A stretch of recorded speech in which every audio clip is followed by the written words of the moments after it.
Au sommaire de cette édition hors religion, les femmes d'affaires du plein évangile du Bénin ont organisé la deuxième convention nationale des dames édition 2017.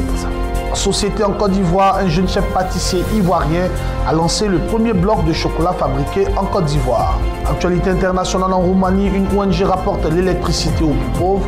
Angela Merkel veut la fin des discussions d'adhésion Union européenne-Turquie. Mesdames et messieurs, bienvenue dans cette édition d'information et merci encore de choisir The Blessing Channel. Parlons tout de suite de religion comme annoncé dans les titres. Au Bénin, les femmes d'affaires du plein évangile du Bénin ont organisé la deuxième convention nationale des femmes édition 2017 avec pour thème Femmes d'Alliance. Il faut préciser que cette belle soirée a été aussi marquée par un dîner. Reportage signé Bénin TV Bénin. À vous toutes et à vous tous, je dis bonne convention, que Dieu vous bénisse. Sa bannière sur nous, c'est l'amour. Et c'est par cette phrase que la Convention nationale des dames édition 2017 a été officiellement lancée. Réunies autour du thème Femmes d'Alliance, les femmes d'affaires du plein évangile du Bénin ont 2 jours durant été outillées sur les conditions à réunir pour être une femme d'alliance. Et cela entre en droite ligne avec la vision que prône la communauté internationale des hommes d'affaires du plein évangile. Pour réussir selon le plan de Dieu, il faut pouvoir être en alliance avec ce Dieu, comprendre les principes qui régissent l'alliance avec lui et pouvoir jouir des bienfaits parce que là, son temps qui consiste à évoluer, qui consiste à progresser, qui consiste à s'épanouir, ne dépend que de celui-là qu'il a placé aux côtés de l'homme en tant qu'aide. La soirée du 26 août a été particulièrement marquée par un somptueux dîner qui a permis aux hommes et femmes d'affaires de s'unir davantage. Si c'est les femmes qui sont réunies, elles sont soutenues par leur époux. Donc au-delà de la relation personnelle qui permet de renforcer le ministère des dames dans la communauté, au-delà de cette relation personnelle qui va être renforcée, c'est également les relations au foyer qui sont renforcées. Et après cette convention, je voudrais d'abord inviter ces hommes et ces femmes, hommes d'affaires, qui n'ont pas le temps pour Dieu, qui n'ont pas le temps de servir, qui n'ont pas le temps de s'asseoir dans une église parce que leurs occupations les empêchent, les emmènent, les mettent souvent entre 2 avions. Mais je voudrais les inviter, après cette convention-là, à expérimenter cette joie de cette communauté-là. Cette soirée a été également l'occasion de procéder à la présentation du nouveau bureau des dames d'affaires du plein évangile.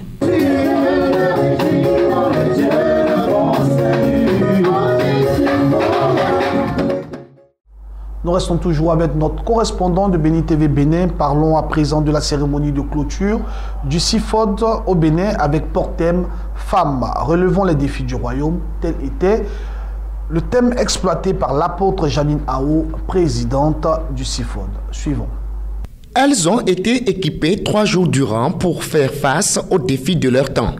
Elles, ce sont les ouvrières du Seigneur réunies dans cette salle. Autour du thème « Femmes, relevons les défis du royaume », ces appelés à servir le Seigneur ont pris part aux différentes communications qui ont eu pour point d'ancrage la loi du carrefour tirée du livre de Jérémie. Au cours de cette cérémonie de clôture, le point des connaissances acquises a été fait par celles à qui le Seigneur a donné la vision. Nous avons enseigné. Nous avons parlé surtout de la loi du carrefour, où le Seigneur nous demande dans Jérémie 6, 16 de regarder les anciens sentiers et de marcher sur ces sentiers pour pouvoir avoir la joie et la paix du cœur. Les participants à ces 3 jours de conférence repartent avec satisfaction. J'ai beaucoup appris pendant ces 3 jours et j'ai beaucoup appris aussi que nous devons repartir au carrefour, au pied de nos pères et nous avons besoin d'apprendre d'eux pour pouvoir aller de l'avant. J'ai compris réellement que l'esprit de celui qui a ressuscité Jésus-Christ d'entre les morts est en cette femme. Et c'est pourquoi j'ai vu l'impact et je suis également béni. Face à la réussite qu'a connue la première édition de la conférence des ouvrières de la dernière heure, les dés sont ainsi jetés pour des prochaines actions. L'année prochaine, par la grâce de Dieu, en août, nous aurons la 2e édition. Et entre ces 2 éditions, nous aurons des voyages d'études. Nous allons aller dans les pays pour voir comment des femmes ont servi le Seigneur et comment le Seigneur les a utilisées, surtout les pays anglophones. Et après cela, nous allons aller dans les pays qui viennent de finir la guerre pour pouvoir aider les femmes, les enfants, les orphelins surtout, à se rebâtir, à reprendre espoir. De la cérémonie d'ouverture à celle de clôture, le Sifod aura marqué les esprits.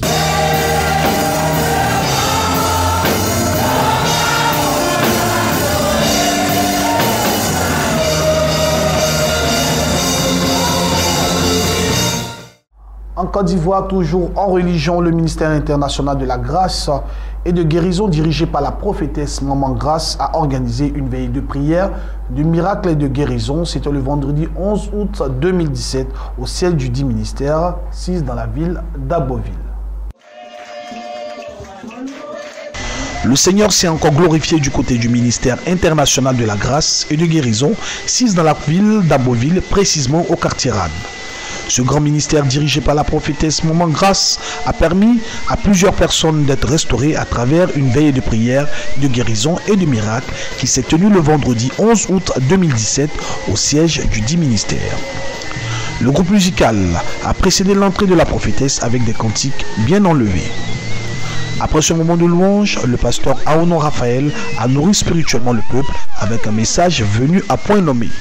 Dieu exauce les prières du juste, du croyant, ceux qui sont déterminés, ceux qui veulent marcher avec Dieu, Dieu les répond. Amen. Et dans tes problèmes, dans tes difficultés, il sera avec toi.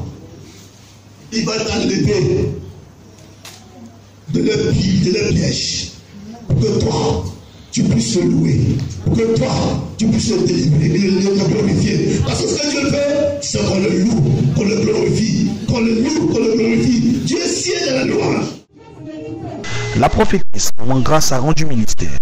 Plusieurs âmes restaurées. Le Saint-Esprit a puissamment utilisé la servante de Dieu avec des actions fortes.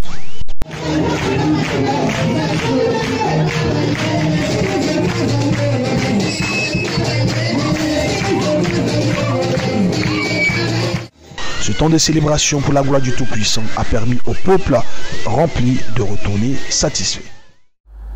Les fidèles chrétiens de l'église baptiste libre de Côte d'Ivoire se sont retrouvés dans la ville de Bondoukou pour leur convention assemblée générale élective. Ce conclave a abouti à l'élection du pasteur Anissé Kouadio comme le tout nouveau président de l'association des églises baptistes libres de Côte d'Ivoire. Plus de détails dans ce reportage.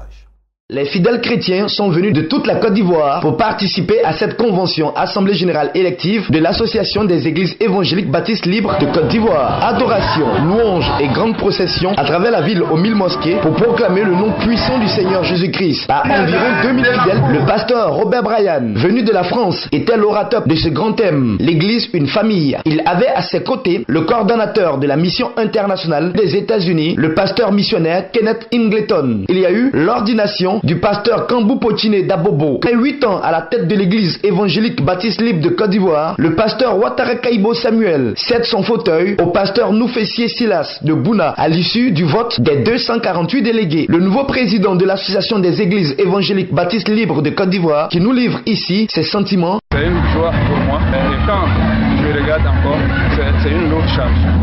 Réorganiser certaines structures en vue de la croissance. L'ONG 1040 Initiative Côte d'Ivoire a remis 11 motos à 11 pasteurs plus 100 000 à chacun d'entre eux pour l'implantation des nouvelles églises baptistes libres dans le pays. Le pasteur Amiezi Kwaku Paul justifie cette action. L'objectif recherché à travers la remise de ces motos, c'est de leur permettre d'être mobiles afin d'aller dans les hameaux pour proclamer que Jésus-Christ est Seigneur. Le pasteur Yao Kwasingetia Silas est le président du comité d'organisation. Il donne les raisons qui ont motivé une telle rencontre du peuple de Dieu.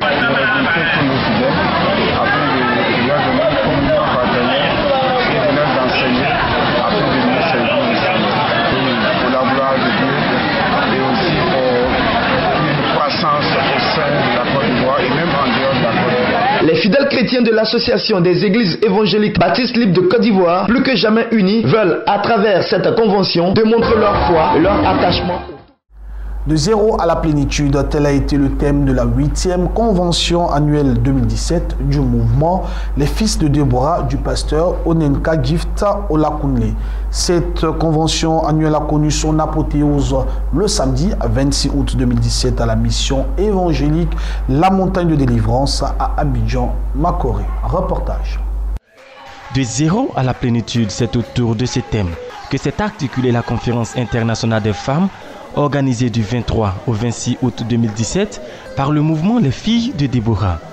Après une semaine d'enseignement et d'activités diverses, la cérémonie de clôture le samedi 26 août 2017 a donné lieu à une ambiance des grands jours à la mission évangélique Montagne de Délivrance d'Abidjan Makori.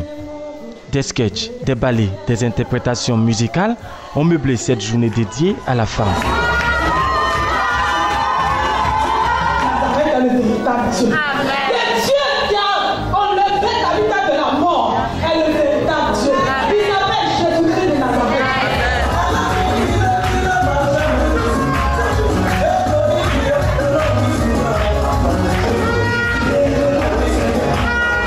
Mais cette fin de convention a aussi été un moment d'adoration mis à profit par les femmes pour se rapprocher de Dieu.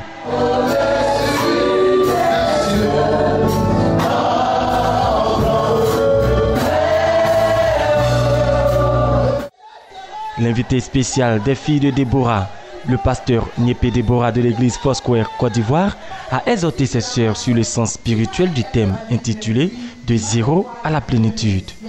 Ta moisson abondante va te profiter. Elle ne sera plus pour quelqu'un à côté. Ta moisson abondante sera pour ton bonheur, pour toi et ta maison. Ta moisson abondante va te donner la joie et la dégresse.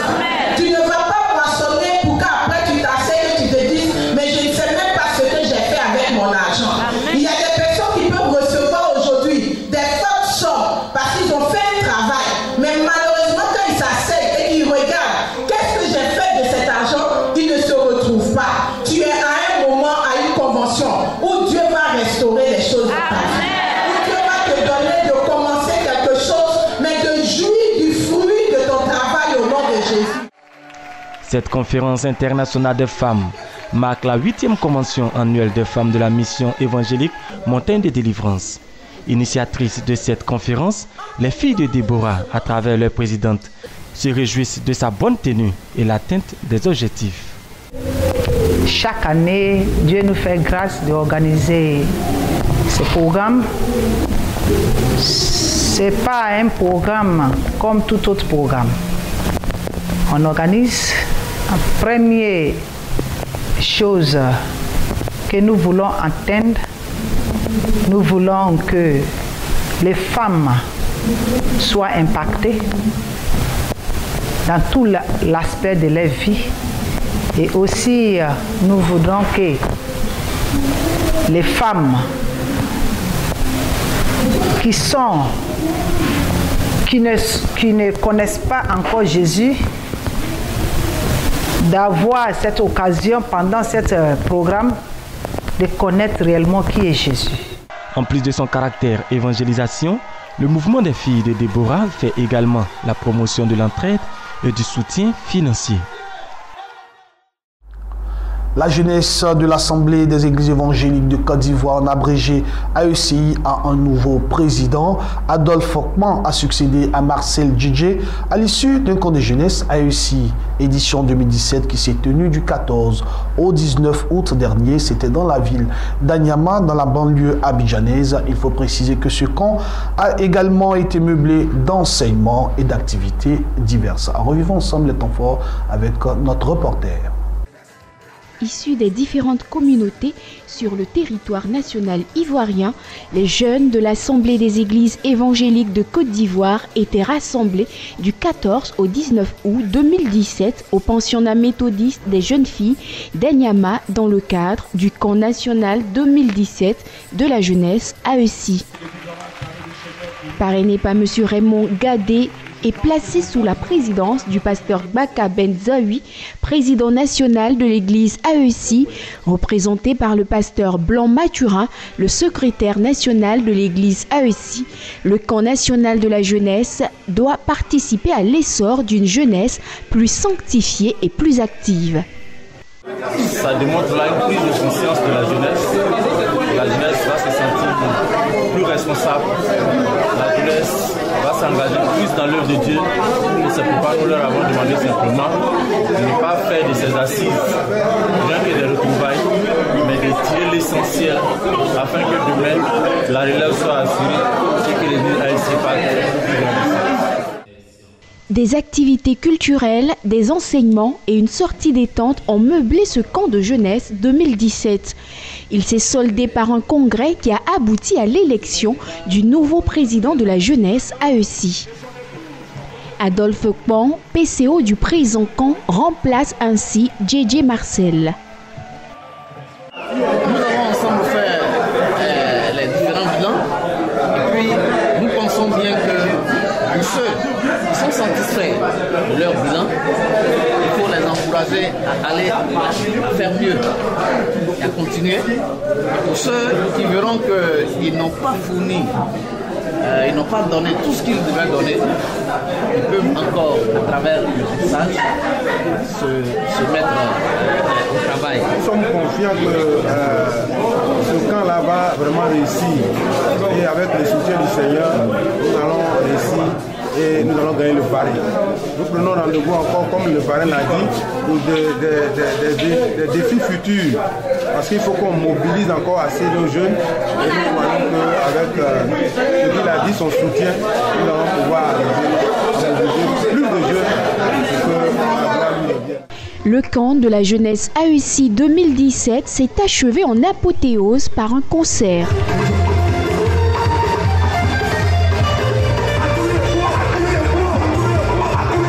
De nombreux artistes chantres, dont Bruce et Richard Crémé, ont procuré aux jeunes chrétiens AEC des moments uniques de louange et d'adoration.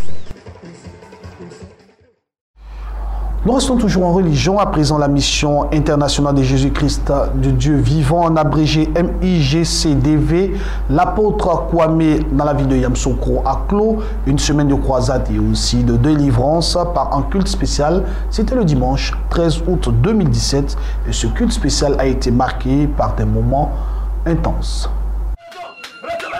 C'est par un culte spécial célébré le dimanche 13 août 2017 que la mission internationale de Jésus-Christ le Dieu vivant, MIJCDV, de l'apôtre Kwame, a clos sa grande croisade de prière et de délivrance.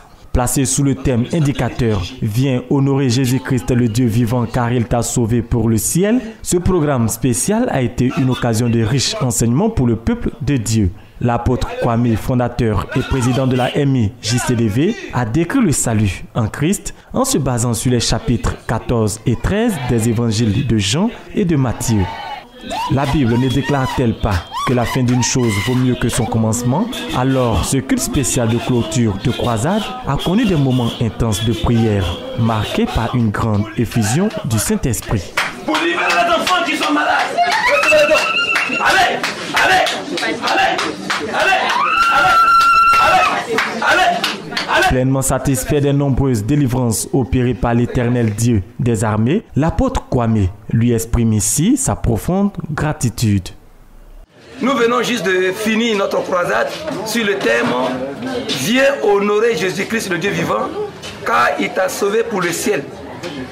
Bien-aimés, vous avez vu que vraiment au cours de cette croisade, le thème que nous venons de développer a fait du bien vraiment au peuple de Dieu.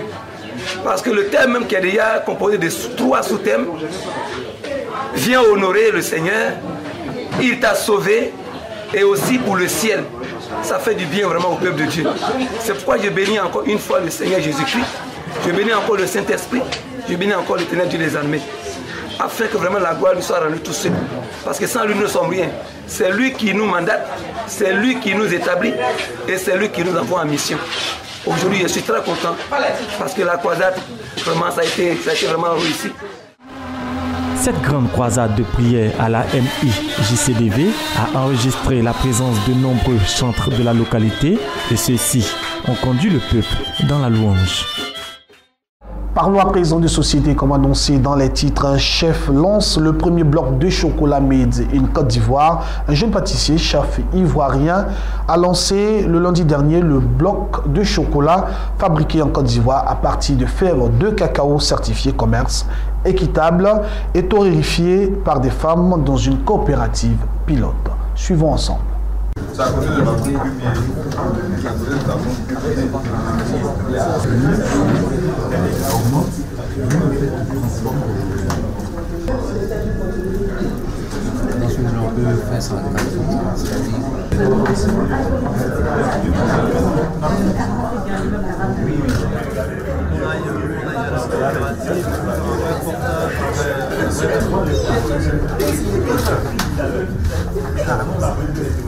Et ensuite, vous expliquez le projet qui a commencé il y a deux ans. Le projet vise à installer des chocolateries en milieu rural, de sorte à ce que les producteurs puissent gagner un peu plus sur le cacao de tout ce qu'ils gagnaient jusqu'auparavant. Parce que figurez-vous, le paysan gagne moins d'un dixième du prix de la tablette de chocolat vendue à prix à l'international. Et aujourd'hui, on veut faire en sorte qu'ils puissent au moins gagner le tiers. Ce projet a beaucoup changé dans ma vie. De sens que pour le décortiquage du cacao, je m'occupe. J'ai du travail et je suis payée par jour. Cela me permet de pouvoir subvenir à mes besoins, aussi pouvoir subvenir aux besoins de mes frères et sœurs. Voilà, Val de l'Or, véritablement. Donc on a essayé de le faire. Nous continuons avec l'actualité africaine, direction le Cameroun. Jean-Michel Dissaké est un jeune Camerounais qui fait du recyclage d'ordures son business, une activité peu répandue, mais qui fait découvrir beaucoup de choses. Découvrons ensemble. Poubelle, dépôt d'ordures. Jean-Michel Dissaké en a déjà l'habitude. Spécialiste de la pictosculpture, l'artiste camerounais arpente chaque jour les rues de la ville de Yaoundé, la capitale politique du Cameroun. Il collecte différents matériaux recyclables pour en faire des objets d'art. Vous allez voir ce morceau d'ardoise qui a été utilisé par un enfant et qu'on a jeté, et moi j'ai récupéré ça. Vous allez voir par exemple cet élément électronique, il y a tout un code ici que j'aimerais vraiment comprendre. Ça, j'ai récupéré ça à l'intérieur d'un clavier d'ordinateur jeté là. Vous allez remarquer qu'ici là j'ai eu de l'aluminium, c'est avec ça qu'on recouvre les toitures des maisons ici. Ce tube de parfum, en aluminium que j'essaie de recycler, donc vous allez voir ce que j'en fais usage là-bas. Donc c'est un peu ça. Et l'objectif, et cette télécommande là par exemple, l'objectif étant celui de faire dialoguer la nature et la technologie. Le bois est également un atout incontournable dans la fabrication de ses œuvres. Jean-Michel affectionne particulièrement du bois mort et des lianes dont il se procure dans les villages touchés par la déforestation. C'est ici au quartier Nkondongo, situé à quelques mètres du centre-ville, qu'il confectionne les plus belles pièces de son répertoire. Mélange de peinture et de sculpture, les œuvres de Jean-Michel ouvrent la voie à de nouvelles formes sculpturales. Ses œuvres forcent l'admiration, même des critiques. Il a envie de rappeler à tout un chacun que il faut revoir tout ce que nous appelons déchets. Il va récupérer ce dont d'aucuns ont trouvé inutile pour les remettre en vie et faire de ça des toiles, et qui cette toile interpelle sur une démarche écologique. Donc vraiment ça pourrait s'appeler une palabre écologique.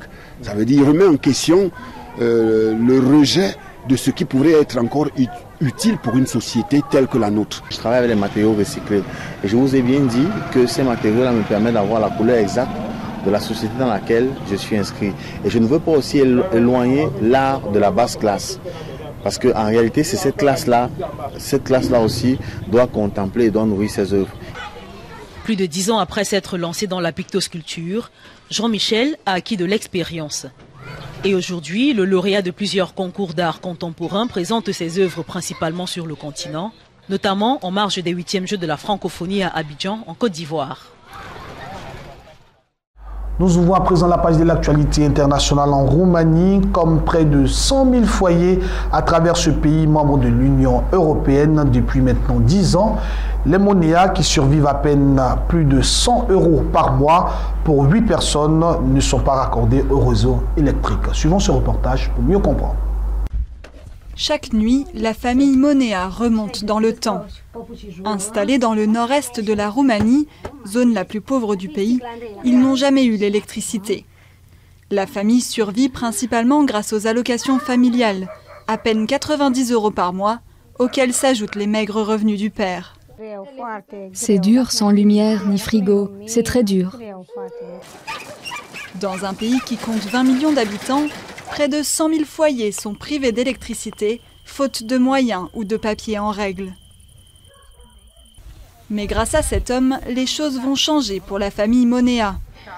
Avec son association Free Miorita, Julian se bat depuis 5 ans pour trouver des sponsors et installer gratuitement des panneaux solaires chez les familles défavorisées. De quoi alimenter des ampoules et une petite télévision, ou encore recharger un téléphone portable. En fait, nous faisons le boulot du gouvernement et des autorités locales qu'on paie avec les taxes et nos impôts. La stratégie énergétique nationale et les grands concepts qui l'accompagnent sont sans cesse repoussés au gouvernement suivant, mais jamais rien de concret ne se passe. Un programme national de 210 millions d'euros devait raccorder les foyers restants au réseau électrique avant 2016, avant d'être abandonné par manque d'argent, selon le ministère de l'économie. Mais grâce au travail des bénévoles, les interrupteurs ont fleuri comme par magie dans ce foyer. Un premier pas vers une vie un peu plus confortable. Mon fils pourra maintenant passer plus de temps à faire ses devoirs. Avant, il n'était pas content car il ne voyait rien avec la petite LED qu'on avait. Maintenant, il peut travailler toute la nuit. Si Julian a déjà éclairé une centaine de maisons et d'écoles, de nombreux foyers sont toujours dans le noir. La route s'annonce encore longue, lui qui s'est donné pour mission d'apporter la lumière à ses concitoyens. Parlons à présent de politique. En Europe toujours, la chancelière allemande Angela Merkel s'est prononcée le dimanche dernier en faveur de l'arrêt des négociations d'adhésion de la Turquie à l'Union européenne, ce qui semble être un changement de position de sa part. Dimanche soir en Allemagne, lors d'un duel télévisé entre les deux candidats à la chancellerie, Angela Merkel a pour la première fois annoncé vouloir stopper les négociations d'adhésion avec la Turquie. La chancelière souhaite convaincre ses partenaires européens. Pour elle, la question est de savoir qui de l'Union européenne ou de la Turquie claquera la porte le premier. Mais une telle étape doit être bien préparée, explique la chancelière, car 50% des Turcs comptent sur nous. Et je ne veux pas rompre les relations diplomatiques avec la Turquie simplement parce que nous avons des batailles électorales et que nous voulons nous surpasser. Depuis des mois, les relations entre Berlin et Ankara se sont passablement dégradées, a fortiori après l'arrestation en Turquie de plusieurs Allemands pour raisons politiques. Comme sur de nombreux autres sujets, le candidat social-démocrate s'est montré en phase avec les déclarations d'Angela Merkel. Si les ressortissants allemands qui sont détenus ne peuvent plus être en sécurité parce que l'État allemand ne peut les protéger en Turquie, parce qu'un dirigeant autocratique arrête arbitrairement les gens, alors c'est que nous avons atteint un point où le pays doit arrêter les négociations d'adhésion.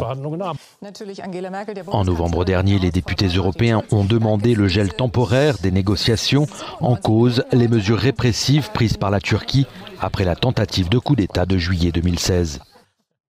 Mesdames et messieurs, merci d'avoir suivi ce journal préparé par l'ensemble de la rédaction de Bénin TV que vous pourrez suivre sur notre site internet. Bonne suite de programmes sur le Blessing Channel. Dieu vous bénisse. À bientôt.